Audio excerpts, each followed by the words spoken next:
about that, aren't you?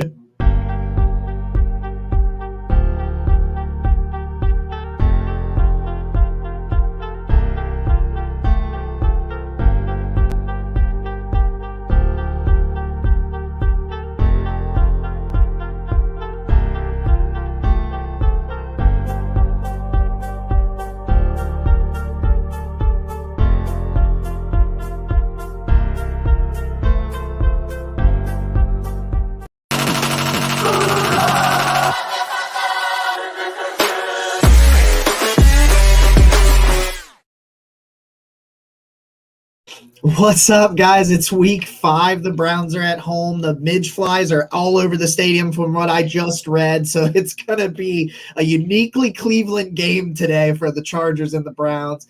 I'm your host today, Jacob at Roachism13. We've got Tyler Johnson, Zach DeFranco above me. Gentlemen, how are we doing week 5 of the NFL season? Zach, you go first, man. Dude, okay.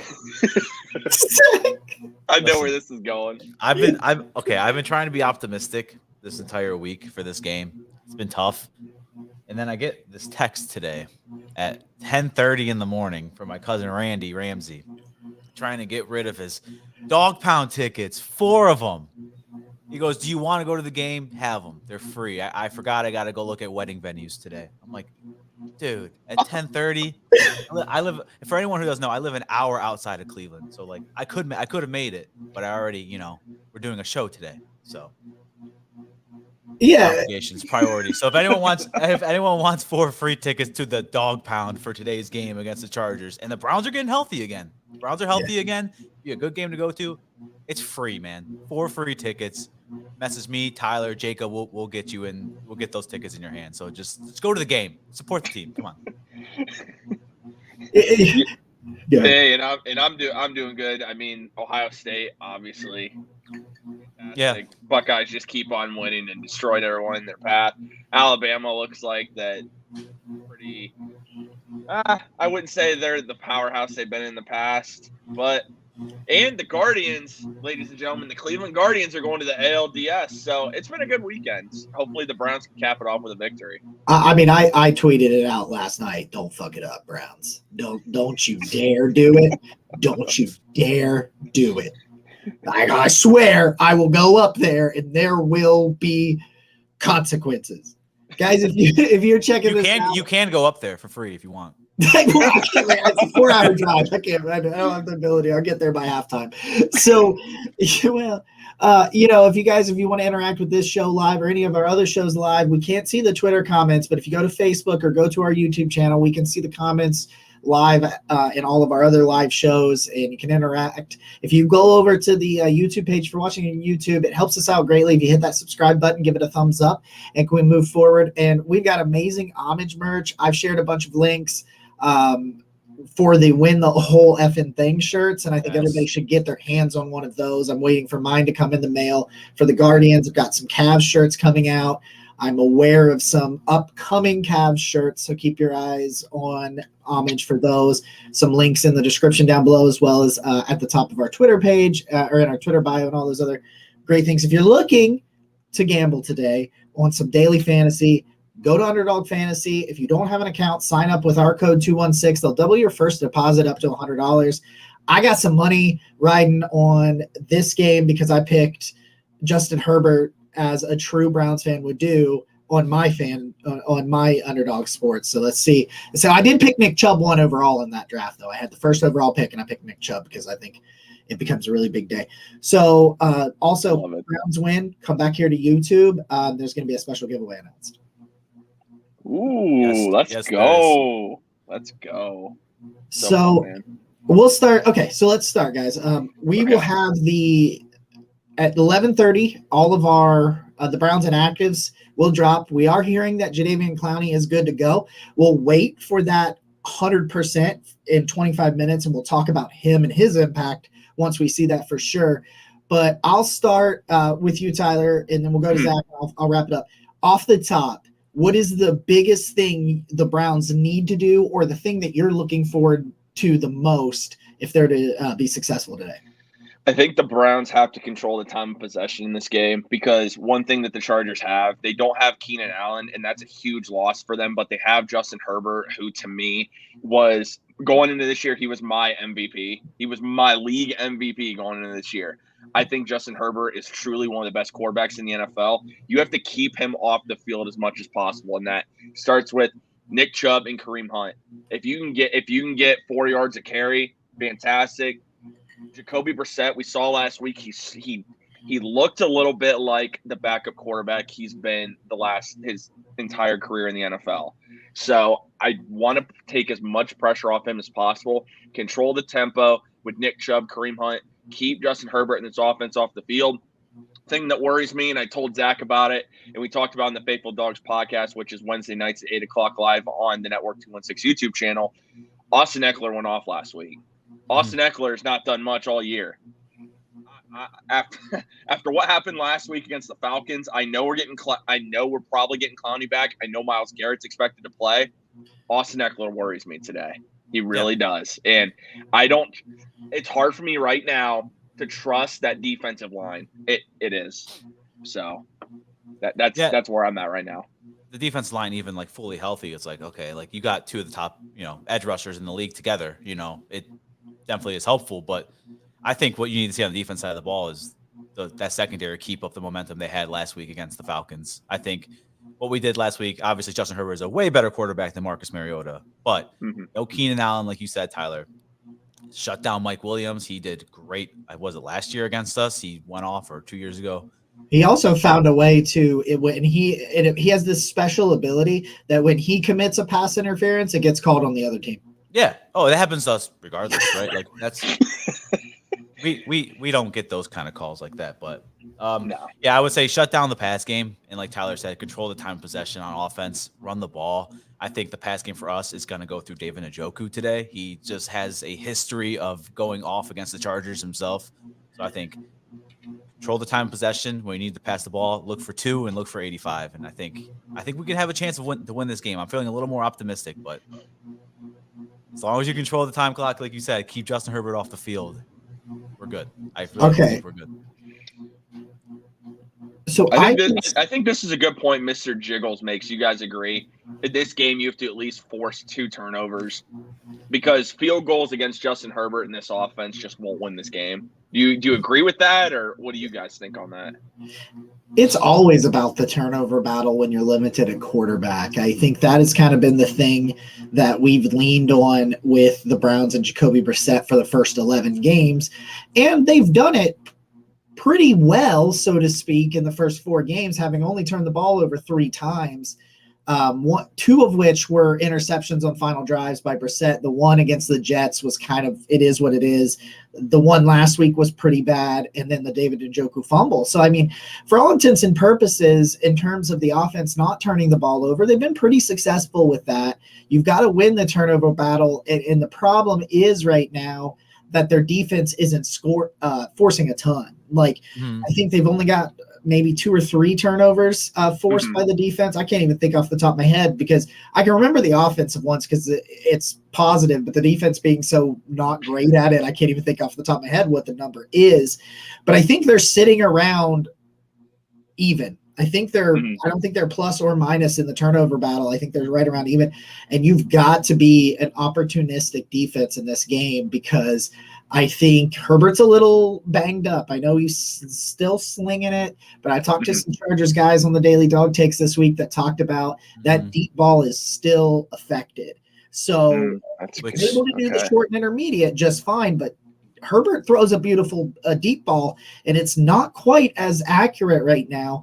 And that is a good spot where these safeties and corners who have the ability to play deep but aren't doing it really well right now, that there's going to be an opportunity, I think, to be able to get 1 or 2, and they have to capitalize today. That's the thing. I think you're going to see a lot of not even just dump offs, but a lot of screens to Eckler. You're going to see that, dude. You're going to see that a lot. They're probably going to try to get Everett involved a lot too in the short intermediate game, like you said, because when you play that zone cover 3 defense, just don't give up the big play to Mike Williams. That's what they're going to be saying probably. So, dude, I don't know. Here's the thing about this game for me. We'll get him here. I have been like this all week, dude, about this game. I know. Which makes Right me there worried, with 'cause you. I'm either very like, yeah, we're gonna win, or nah, you don't stand a chance. Like this week, I don't know how to feel. I just don't know how to feel. I need you guys to kind of talk me into one way or another right now. See, Zach, it's hard for me to talk you into that because I was with you. It's hard for me to get really like, whoa, yeah, we're gonna win this game, and it's hard because I mean, after what I saw last week against, and maybe the Falcons are just better than what people think. Maybe they are. Maybe that's the case. But I was just not given much confidence seeing backup running backs shred our defense. I get you're without Clowney. I get you're without Garrett. But, dude, like, the Falcons have not been known to have a good offensive line this year, and you made these guys look like they're all pros. Just Jacob Phillips doesn't look like he knows how to fill a gap correctly. Mm-hmm. I mean, it's a problem, and you weren't even facing an elite running back, and now you are. And I think you kind of talked about it. The fact, Jacob, that Justin Herbert is having an issue with the deep ball is good because Mike Williams just every single time last year just seemed to get right behind Grant Delpit every time last year. I think Gerald Everett will have a big game today because he's a tight end.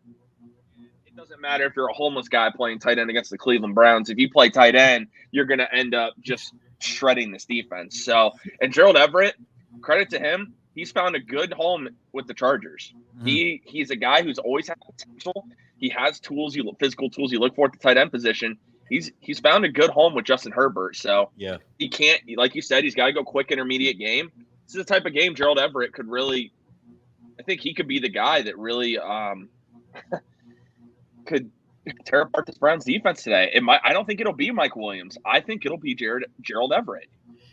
You're like you can like pencil in like probably like 7 catches for about 85 yards and a touchdown if you're a tight end who has any kind of skill. Like I mean, I'm not saying he, All right. Changing my lineup in fantasy. I got Everett on my bench.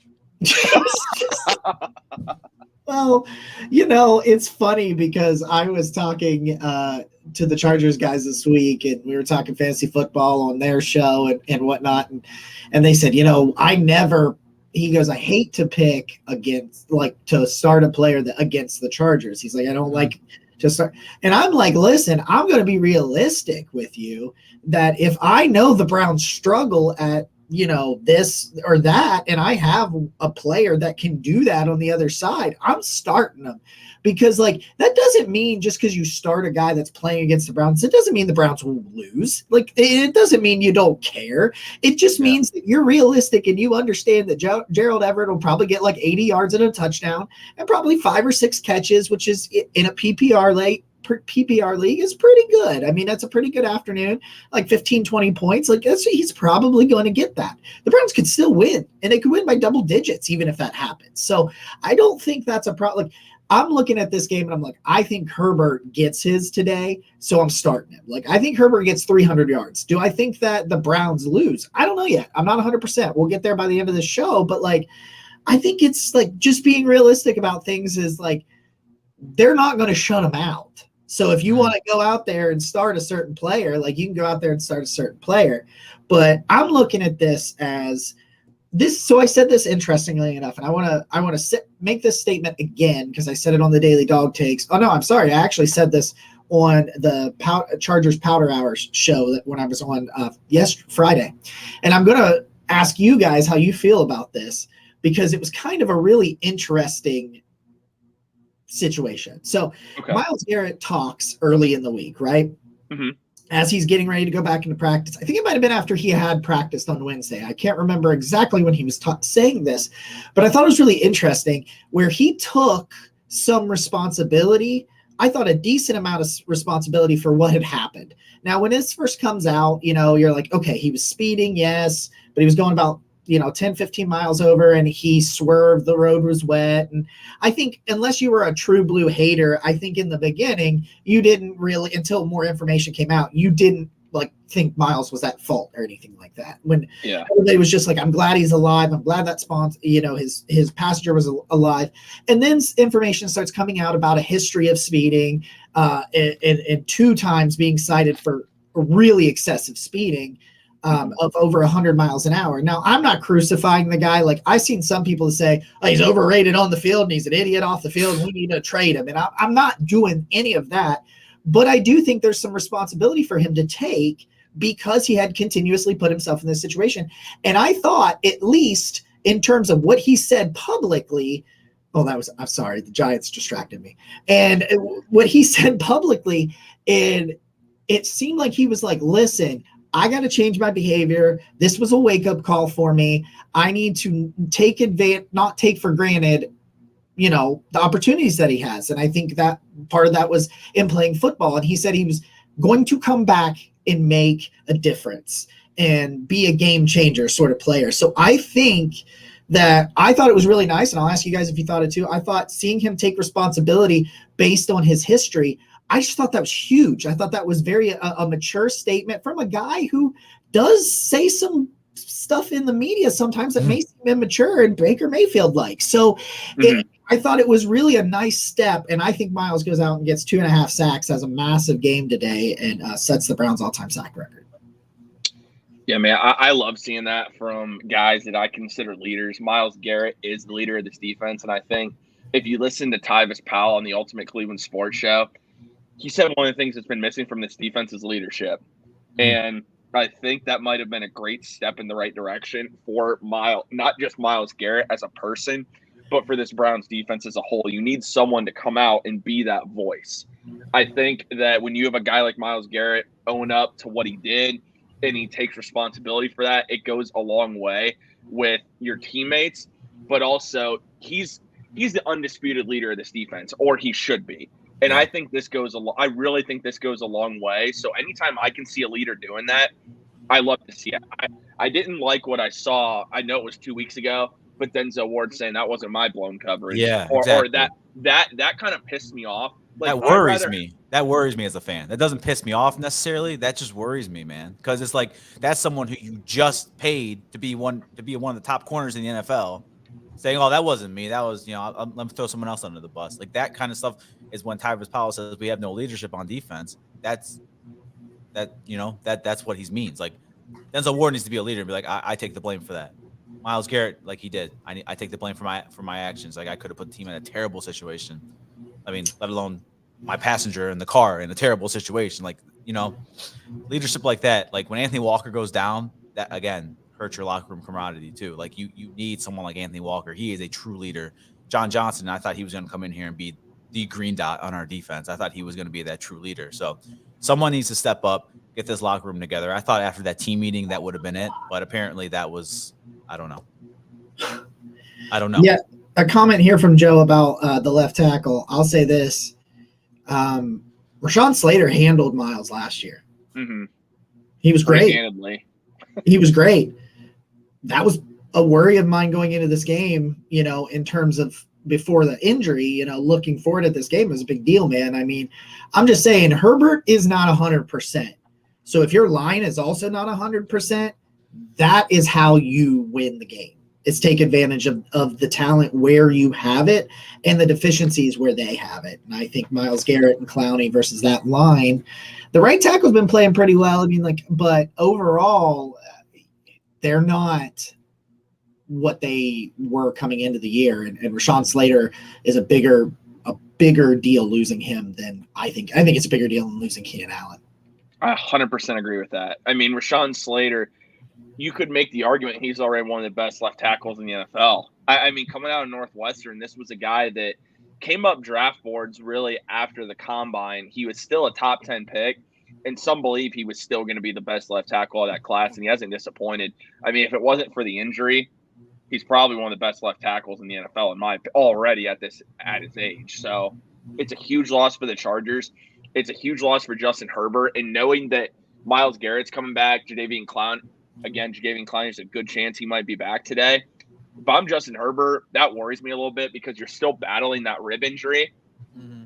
It's not going to be easy for you. I mean, your blind side will not be protected as well as if you had Rashawn Slater. So I think that's a really good point, Jacob. And again, on defense today, I just don't want us getting beat deep. It'll stink if we're just giving up short passes and they're moving down the field. but it would be an improvement for me if that's happening as opposed to giving up 50-yard touchdowns. To me, that's an improvement if we can do that. Well, and here's the thing about that, and I know some people disagree with the overall concept of Joe Woods' scheme, and then that's fine, because I'm not saying it's my favorite scheme in the world, but that's what it's built around. It's built around eliminating shot plays and forcing an offense into, if they're going to score, it's going to take 8 to 10 plays. You don't want them to score in 2 to 3 plays, because with 8 to 10 plays, it brings up more opportunities for turnovers and opportunities for really negative plays for the offense. They've got to, if you have to be perfect for 10 plays, it's a lot harder than being perfect for 3. So it's simple math. And that is where Joe Woods' foundation, his overall philosophy, is built around. And I know it results in a lot of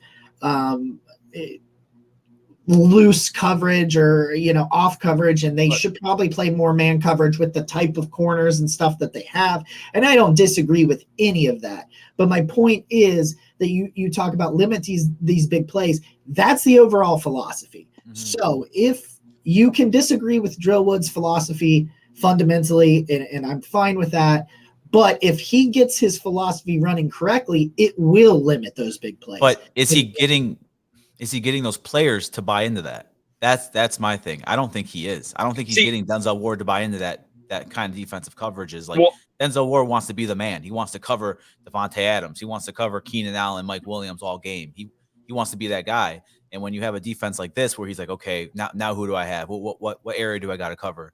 That's not Denzel Ward. That's not Greg Newsome, in my opinion. Those are 2 shutdown cornerbacks that want to be on Jamar Chase. They want to be on these top wide receivers and prove that they can shut them down for an entire game.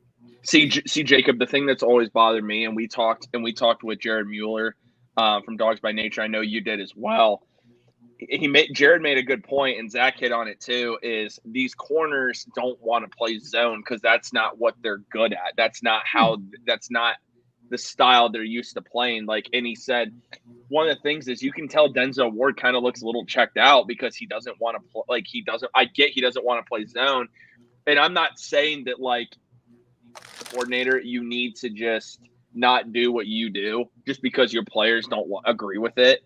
But at the same time, you should be playing to the strengths of the guys that are your core play. You need to play around the strengths of Denzel Ward and Greg Newsome. You need to play around the strengths of John Johnson III and Grant Delpit. You have to play around the strengths of this. And I think you're trying to pigeonhole some of these guys into positions and into roles that's not their skill set. And I think that's the issue. And that's why I know I had an issue with Joe Woods for that reason. Yeah, and I don't disagree with any of that. I think I talked to my dad about it this week, and he said, he goes, unless it's just some absolutely ungodly run, I don't think Joe Woods returns. And that's not even necessarily a knock on him. It turns into, and I heard Jared say this on your guys' show earlier this week, and me and him discussed it a little bit as well, where it's interesting that Denzel re-signed to play in this defense some more. And I hadn't even really thought about that concept in that way until I heard Jared say that. And it got, you know how it is. You start getting them gears turning and you're like, well, shit, that's a really good point. And so this is what gets me. And this is where I hope I'm correct. Kevin Stefanski and Andrew Berry don't strike me as people that are stubborn about their way being right. I think they are always willing to do whatever it is. I think we've seen it with Stefanski's offense with Baker Mayfield, now with Jacoby Brissett. We'll see it again evolve with Deshaun Watson later this year and into next year, where I think that Stefanski, when it comes to the offensive side, and then we have to have the conversation about him on the defensive side, but when it comes to the offensive side, I think he's like, okay, we're going up against the 32nd ranked run defense this week, allowing 6.1 yards per carry. I think Stefanski's like, oh boy, let's, and that doesn't mean he's going to run the ball 50 times, but I think it means they're going to be in run formations 50 times and do a lot of misdirection and play action to where if they, depending on when they get to the look, and Jacoby Brissett has been given some more freedom in this offense where he can check when he gets to the line, but when they're going to go in a lot of these formations and be like, oh yeah, we're giving this bad boy to Chubb or Hunt, or no, if I boot back to this side, I think Harrison Bryant and David Njoku will be wide ass. Yep. And so I need to see Stefanski take hold of that on the other side. He needs to go to Joe Woods. I know that you are in season. I know you're in season, so you can't do a complete 180 on your defensive scheme because that's dumb. It doesn't work. We know that. It's not going to happen. But they have shown some man coverage blitz looks like the best that I can say. The best that I think I have seen Joe Woods' defense when it comes to blitzing and man coverage is both Baltimore games. Specifically, the first Baltimore game last year when they shut down Lamar and picked him off 4 times. Like, that is what they can be. And I need him to go over and say, look, I understand your concepts, but we don't have the personnel. They need a strong 3-tech to be able to really do Joe Woods' situation. They don't have that right now. Yeah. So play to your strengths. Rush these damn passers, play some man coverage, and be what you can be. And that's why you have these cornerbacks. That's why you drafted MJ Emerson as well. Like, it's Javion Clowney said it best in the press conferences this week when they said, you haven't practiced all week. Can you come out and play? He goes, it's football. It's football. Yeah, I can play. Like, it's football. These guys are professional football players. Denzel Ward is a professional cornerback. You tell me if Joe was good up there and goes, okay, we're going to switch it up. You're going to play man coverage for the rest of the season. You're going to stick on the best wide receiver they have, and you're going to play man coverage. You tell me Denzel Ward's going to be like, I don't know how to do that. No, you got drafted because you know how to do that. You got signed because you're one of the best at that. Like, dude, they would be fine. Joe Woods needs to play to his player strengths. I think Tyler and you are hitting on that a lot, and I think it's really important. It's not. Some people say, oh, Kevin Stefanski can't control the locker room. No, Joe Woods needs to be able to get out of his old habits with San Francisco's defense and be like, okay, what we have in Cleveland is different. Let's play to their strengths now. And I think he's smart enough to do it. I think so too, but he just hasn't. That's the thing, and it's frustrating as fans. That's why it's so frustrating. To answer this question, Greedy Williams is not activated off IR for this game, so he will not be playing. But I will say, as a comment on Greedy, you can never get worse by a good defensive back returning. So true. I mean, no disagreement there. With Greedy Williams, it's just one of those things where you'd love to see him actually be able to stay healthy. just even for half the year, man. Because, I mean, let's call it what it is. This is Greedy Williams last year here. It is. He's not – I mean, when you drafted Emerson, you kind of made it clear that Greedy Williams was gone. Yeah. Because they like A.J. Green, too. It just doesn't make sense. It doesn't make sense to keep Greedy. I mean, why would you pay Greedy – he might be seeking a decent contract. Now, if it becomes like kind of like I thought Ronnie Harrison was going to be gone after last year too. So if it becomes one of those situations, maybe Greedy takes a 1-year deal. It could happen. I don't know. Did you see what Ronnie Harrison put on Instagram? Harrison? I did not. Oh my God. It was all, I don't know if he took it down or whatever, or if it was fake. I don't know. I didn't really look into it. But he posted a bunch of pictures of holding an Uzi. That's lovely. And I was just like, what? We've always known that the dude's he was brought back because they couldn't find a third safety who could play in the box in free agency in the draft. Didn't to him, but why like that, man? Why be stupid? When was it posted? I believe it was yesterday. I saw it yesterday. So I'm surprised that no one it just shows you how irrelevant Ronnie Harrison is. Nobody gives a shit. That's kind of crazy though. Like I for real didn't even know that. I figured someone would have posted that. That's kind of a big deal. If I saw it on Twitter, I mean that's where I saw it. So, but Brad Stainbrook and all those that usually stalk people's Instagrams didn't do it. I'm not knocking on it. I'm just saying that's what he does. So, yeah. I think also as inactives are about to come in here, one of the things for this game too on offense is I just need to see. One of the things that worried me, if we're going to run a screen, can we please, can we complete the pass, please? because they were wide open so many times, and it happened last year too. And I'm not gonna talk about the quarterback play last year. I'm just not. Okay, I got it. This has to be completed. Like this, and it pisses me off. I've seen it so many times. Jake Burns does a great job for the OBR film breakdown, but man, that's got to be completed anyway. Feel free to share him. I got him. Okay. Right. Jadeveon Clowney, Taven Bryan, both active. Will both start versus the Chargers. You're inactives. Kellen Mond, Mike Woods, Demetric Felton, Joe Haig, Drew Forbes, Chris Hubbard, and Miller Forrestal. Okay. No, so in terms of all those Farrell Brown's active. That's what I was going to say. Yeah, I'm telling you, in terms of the impactful players the Cleveland Browns have that were not 100%, they're all out there. Yeah, I mean, they're all out there. That's absolutely amazing to me. That's awesome. And it's perfect timing for us because I'm not trying to be like, oh yeah, we want to beat the team when they're down. Like you want to beat the best of the best, obviously, every week. Like I just want dubs. No, exactly. That's what I'm saying. As a fan, thank God this is happening. Because Chargers are beat up, bro. Chargers are beat up. We can take advantage of that if Jack Conklin. So I point this out. Let me ask you guys about this. We're just kind of jumping around here. That's fine. So I talked to these guys about Khalil Mack, and they were talking about, Joey Bosa is very, very hurt, a big deal, right? Just like TJ Watt. It's just this massive difference when he's on the field. And for anybody keeping score, Joey Bosa is better than Nick Bosa, and I will not hear otherwise because I do believe that he's much better. That's my thoughts. Derwin James, who's on the screen right now, is just phenomenal, though. But Khalil Mack, so we have Khalil Mack coming over. If he is on the right side, especially, Jack Conklin is Jack Conklin right now.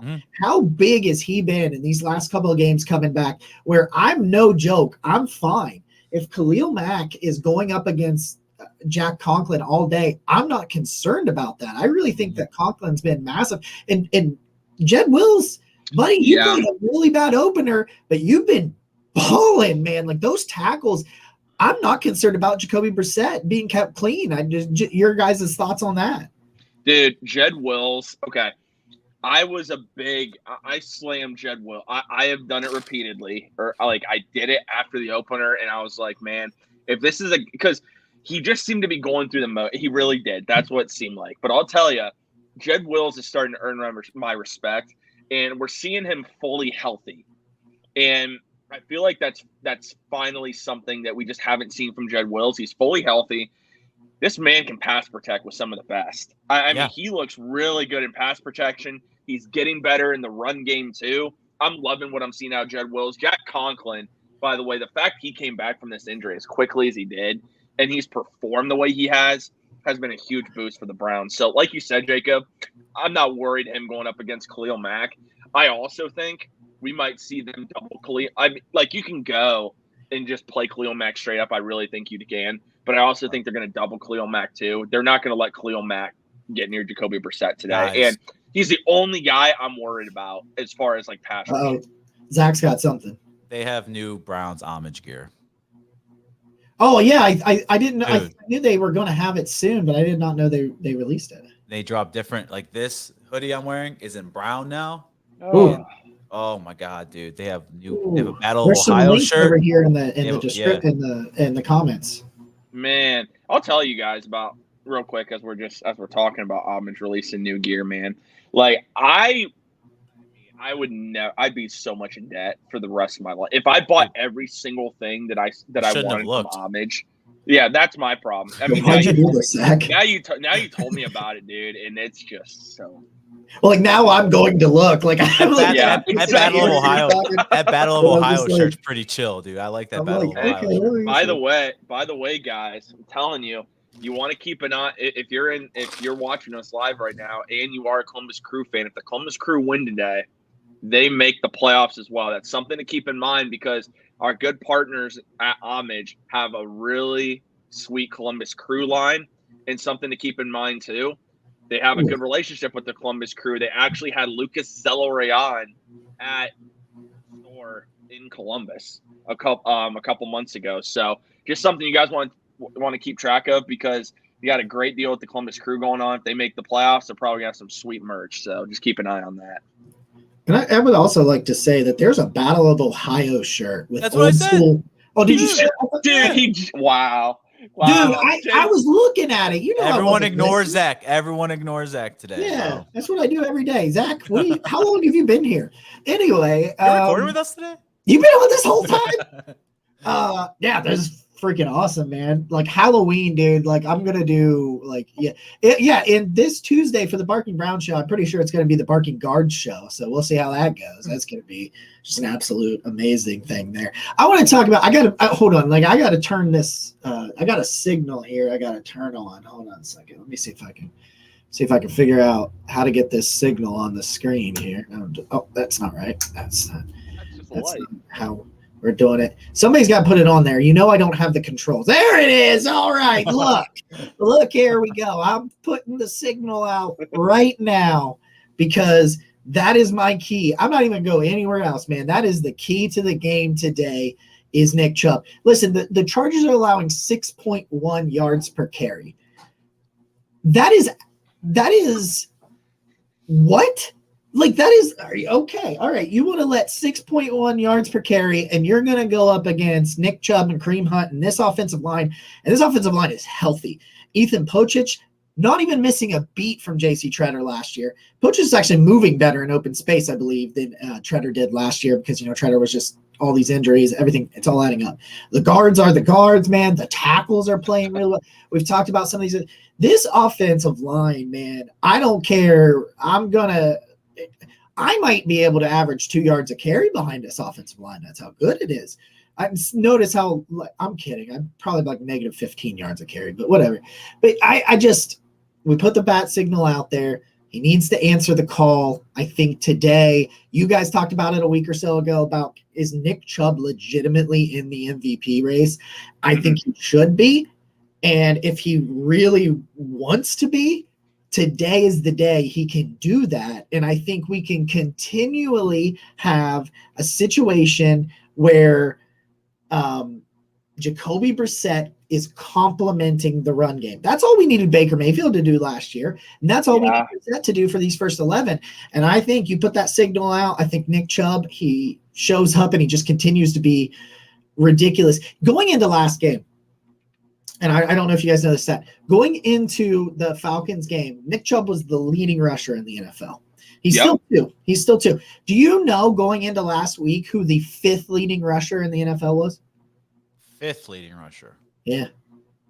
It wasn't Cordell Patterson because I think Patterson. No, it was actually Nick Chubb. It was actually Nick Chubb after contact. Oh my goodness, dude. Yeah. Just not fair. He's like what 33 or 34 forced missed tackles in 4 games. And no one's remotely close. No one's remotely close. The closest is like 22. I think he knows today's offensive game plan is him too. Yeah. Like I think he knows. I think that's why he put out that Instagram story of Batman. Like last time he did that, he went off. So I'm just saying, I think when he knows the game plans around him, he starts setting out those like. And interesting, by the way, inactive. I don't know if you guys saw this for the Chargers. It's kind of a big deal. Defensive lineman Otito Ogbonnaya is inactive for the Chargers today. So the Chargers their defensive line is very banged up. But I mean, the only guy like Sebastian Joseph Day, I mean, he's solid at the defensive end. But Austin Johnson, other than that, they're pretty beat up on the defensive line. They got 2 guys on IR: Joey Bosa, Forrest Morrell. Now you don't have Ogbonnaya. I think that's huge right there for the Chargers. And something to keep in mind, Taylor Beaudelet will be the Chargers' new kicker for today, with Dustin Hopkins being inactive. So something else, again, that goes in the Browns' favor. You have to come to Cleveland, your first time kicking, into that win. So just something else to point out because I think that's huge. Huge. Did not realize that. So thank you, Tom Withers, for that information because that's huge. I almost never pay attention. It's so funny that like I don't do it intentionally, but I'm always like I'm right there like a hawk at 11:30. If there's anybody that's questionable, that means much, like there was today with Clowney. So I'm like a hawk trying to see, okay, it's 11:30, it's 11:30, But then I almost always forget to check the other side of the coin, and I'm just like, yeah, whatever. That happened the week 1 at Platform too. I think we were so infatuated that like Dearness Johnson in week 1 was inactive. We're all like, oh my God, Dearness Johnson, that means something. Yeah, it hasn't. Now it's like hindsight looking back and like that was not a big deal at all. Yeah. So this comment coming through, because I do think we need to talk about Amari Cooper, and Zach, we talked about it with Jared. In this game, you have J.C. Jackson, Asante Samuel Jr., who are both very good corners. I wanted Asante Samuel Jr. last year. I banged the table for that guy when he was available. I thought we should have drafted him, even though we took Greg Newsome. I would have taken Samuel too.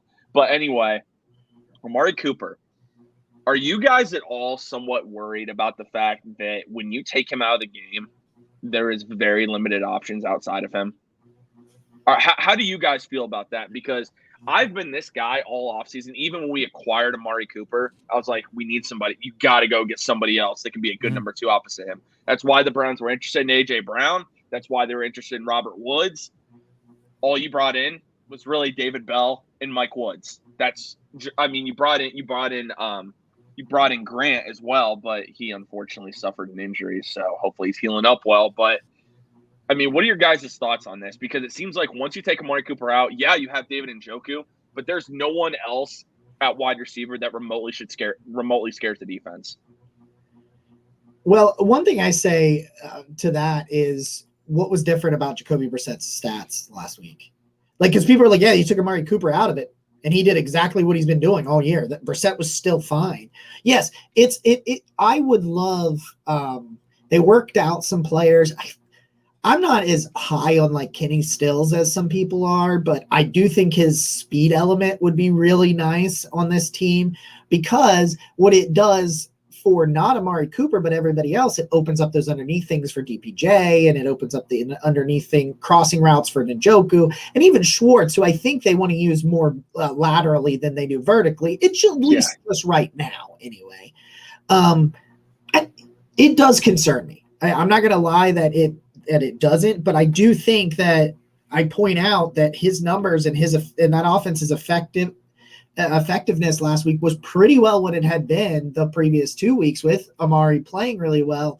Because one thing I do notice is when they take him out of the game, they don't have the people to stop the Chief. I mean, I think when that happens, if you try to take him out, and I think Donovan Peoples-Jones was the guy that stepped up too. And I think DPJ and Njoku together, in this play especially, because he tracks the ball. I'm telling you, he may not be a burner, but DPJ's ability to track the ball deep is really nice. Like, think about the way he set himself up for that Hail Mary against Arizona last year, because he was in a perfect position to stop, plant, leap, catch, touchdown. And this one, he does the same thing. He can get vertically. If you get him one-on-one, he can get vertical. He did it against Tennessee 2 years ago. He did it against the Bengals last year. So I think you need more consistency from him, because I think he can be that guy.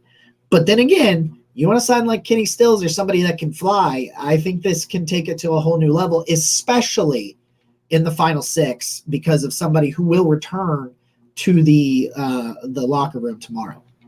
Yeah, I mean, and about Kenny Stills, the reason I think at some point, I think the Browns are going to sign. I really do at some point. I think they'll sign. They said they're not going to sign him at this time. It makes me think they might. There's a good chance they're going to sign Kenny Stills, I believe.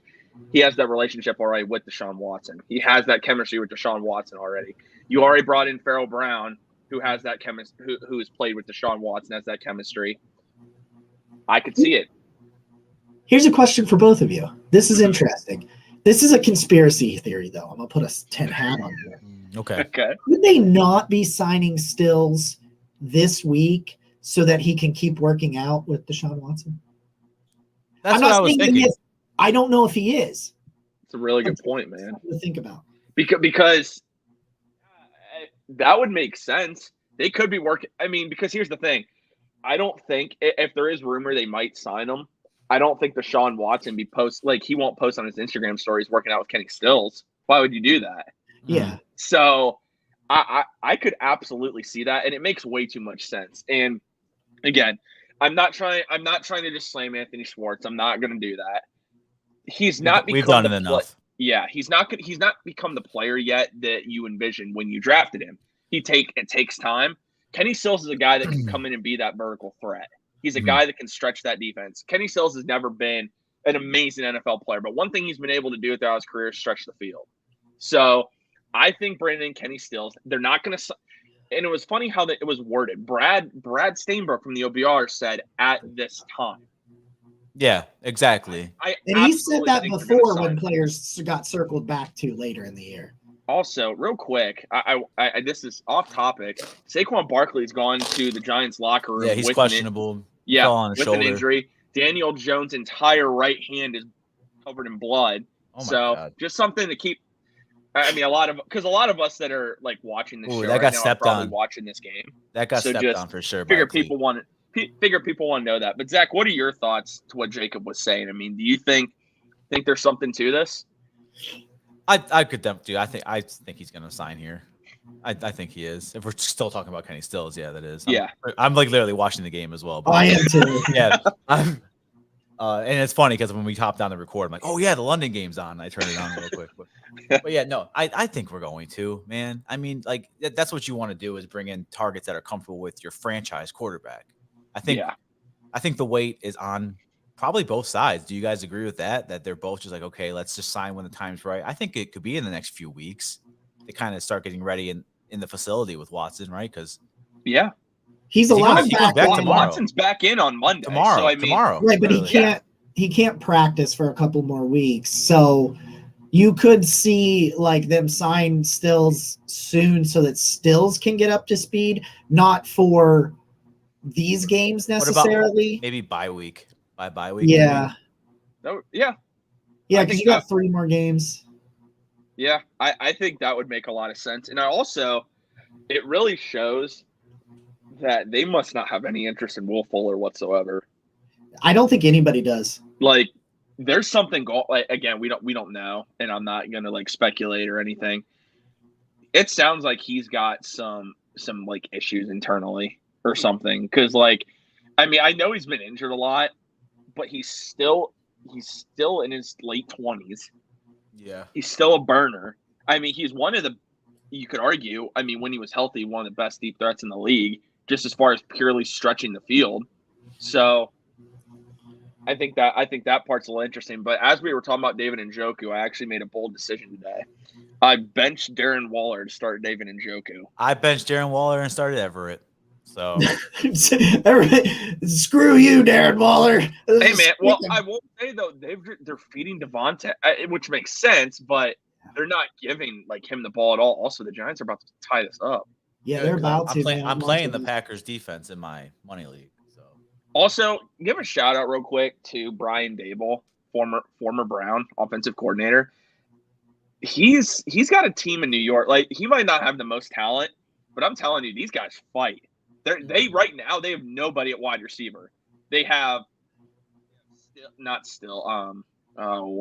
David Sills. They have Darius Slayton. They have Richie James. They don't have Saquon Barkley. They don't have Sterling Shepard, Kadarius Toney, Wan'Dale Robinson, Kenny Golladay. Again, not that Golladay would even do anything anyway, but like. He's got this team has the Packers on the ropes right now, and you've held Aaron Rodgers' offense 20 points. Good.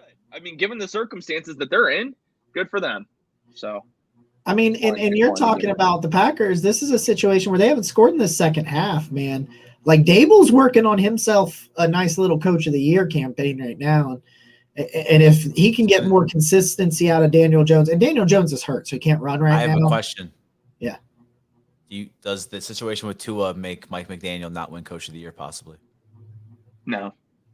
If the Dolphins keep doing what they're doing, I don't think so. It's just so controversial from the outside looking in. Yeah, but now they're starting to say, and this is kind of I think the NFL trying to cover their own butt. But now they're starting to say that there wasn't really an issue with what they did with Tua, that they shouldn't have fired the doctor, like that wasn't right because we didn't have information. So rather you believe he had a concussion and played or whatever side you're on. The NFL, I think, and even the Players Association, I think they're starting to like cover their own ass and say that it was fine, that nothing happened. and Tua will be back, and he'll be not this week probably. He'll probably sit a couple weeks, but he'll be back. So that's scary. If they win, he'll still. So are you asking if he makes the playoffs because of the Tua? I'm just saying from the outside looking in. Do you think like that is enough? I personally don't think so. I don't think so. No. Okay. Also, we do have some breaking Guardians Yankees news. Yankees closer Aroldis Chapman will not be on the ALDS roster. He was supposed to be there on Friday for team workouts, but did not show up. Whoa. So I was a Reds fan for a long time when I was younger until I realized that organization will always. There's more to it. Aroldis Chapman is in Miami. Manager Aaron Boone says he was supposed to be here to throw live batting practice on Friday and just chose not to show up. That's what I was going to say. Like, I remember Aroldis Chapman as a rookie and stuff for the Reds, and that it's never been about what he can do on a diamond, man. Because I mean, he was originally a starter when the Reds signed him when he came over and stuff, and he ends up being a closer. That dude's just always. He kind of reminds you, of like Johnny Manziel. Like he's obviously much more talented, but like there was never a want to there, and that's massive for the guards, though, man. Like, dude, there's a lot more to. So, and again, sorry, we're like this. This is just a huge deal here. So he's been fined by the team for not participating in a mandatory workout, and GM Brian Cashman says there was no legitimate reason why Chapman wasn't here. He legit just like it sounds like he just chose not to show up. Like he just was like, I'm good, dude. Yeah. Why, so that's huge, man. Thank you, but why, dude? Because he didn't want to give up another game tying homer in the 9th inning. Dude, I'll see myself out. Well, you know what my favorite touchdown Giants, baby. Touchdown Giants. Goodness. You know what my favorite Aroldis Chapman thing ever was when they traded him to the Cubs. You remember they traded him? Maybe I have this backwards, but they traded him to the Cubs. He like goes on this awesome run in the playoffs, and then re-signs with the Yankees at the end of the year. Yeah. No, you have it right. You have it exactly right, man. It's nuts to me. That's all right, terrible. Guys. Tickets are gone, by the way. Those 4 tickets are gone. The tickets are gone. Good. I mean, they're free dog pound tickets. I'm happy they got taken. Also figured we would just share this. You guys can go follow Cameron Justice on Twitter. Mm-hmm. Cade York just buried one from midfield. Oh, video? Yeah. Video man. If I wasn't turned on before, I am now. Man, we're not trying to turn. Man, we're going to need to put an explicit content on this video now. What? It's always explicit if I'm on it. Like, you know better than that. Goodness, dude. Everybody who watches this knows that it's always because I mean my tweet was "Don't fuck it up, Browns" this weekend. Like it's always going to be there.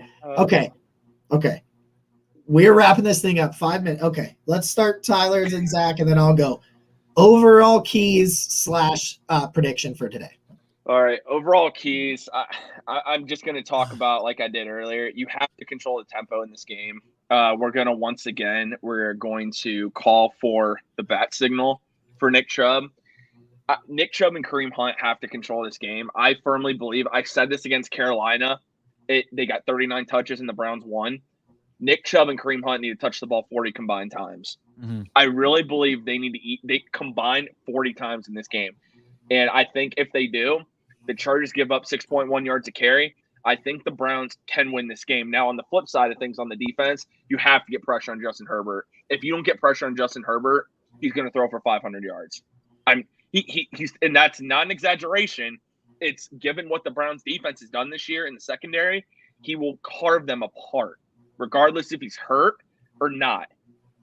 Because one thing we have also struggled with is getting guys down on the first tackle. For whatever reason, we cannot tackle a single soul. Like it blows my mind. But for me, those are the main keys I'm looking for. I'm a little bit more optimistic. I am. I'm going to change my prediction a little bit, but I still think the Chargers are going to pull this off. 35-27. Wait, is that worse or is that a worse outcome than what you No, predicted? no, that's an improvement. I had us losing by 14 on FDP. So okay, I think keys for me: control the clock, like we've been saying. Just run the ball. You have to run the ball today, every week, but for today especially, run the ball. Defensive side, I want to see us stop Eckler and get to the quarterback as much as we can. I know I said last week that why aren't we blitzing? And then Jacob comes, do we blitz like 17 times? We actually blitzed more than he's like ever blitzed.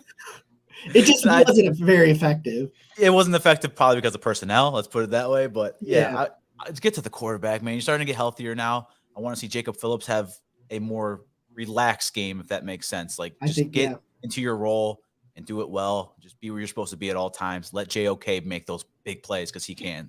He can afford to run too fast and then make up for it and run across the field and make a tackle. Like that's how JOK is. Let him make the plays on defense. My prediction on FDP was Chargers 34, Browns 28. I'm switching it. Browns 34, Chargers 28. Let's go. That was my goal. That was my goal, to sway Zach over to the dark side by the end of this podcast. And yes, I will take off this hoodie for the game because we lost. Listen though. I thought about it. I just don't trust Joe Woods-led defense enough. That's my problem. I trust the offense. I trust Stefanski. I really do not have the confidence in this defense. And when this defense is on the field, I get like a feeling in my stomach that like it just is not a good feeling. Just stress out. Yeah, no, that's really what it is, man. Like, because I trust Stefanski. Stefanski's not the problem for me at all, and he shouldn't be. I mean, as we're scoring the 5th most points in the NFL, basically number 1 in efficiency, it's Joe Woods in this defense. I just don't trust that they have these issues fixed. Regardless if Miles and Clowney come back, it helps cover it up, but I don't think it fixes the issue. So that's why I can't go with the Browns in this game. And like I told Zach, I had us losing this game once the schedule came out. This was a game I had us losing. I did too. So I won't lie, but so that's where I'm at.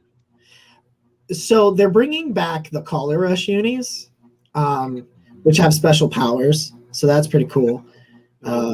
I'm trying to. So, I don't know, man. I think Miles gets a strip sack, and I think JOK scoops and scores it, man. Let's go on a limb there with a bold prediction that JOK gets his first NFL touchdown. I think those linebackers are pissed, and they should be. They played like shit. I mean, even JOK didn't play well.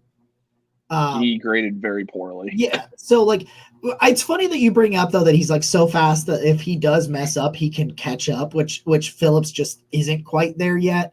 Mm-hmm. I think Phillips, you guys talked about it with Jared. I talked about it with Jared, where they're just being so over-aggressive to make a play that they end up missing the plays.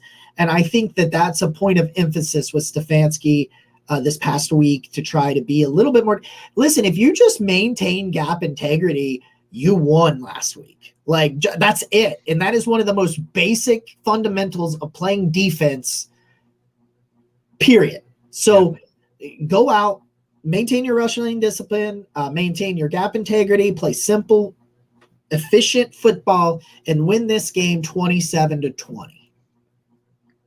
There you go. Love it. Love it, man. Well, I mean, obviously we're signing off here, but give everyone a good chance to finish this London game because the Giants got the ball back with a chance to take the lead. So they almost messed it up, though. Yeah, they almost gave it away. It's going to be a good end of the game. Yep. Looking forward to it.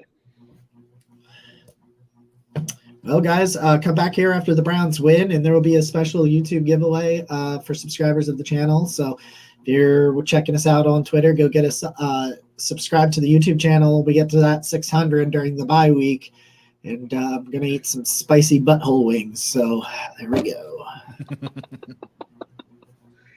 So I don't know how I signed this thing off. Well, everybody, it's been a great episode. We'll talk to you guys. Go Browns. Get some hype. Come on. Go Browns, baby. You can't say it, Tyler. I'm so allowed to say go Browns. Why can't we? I don't.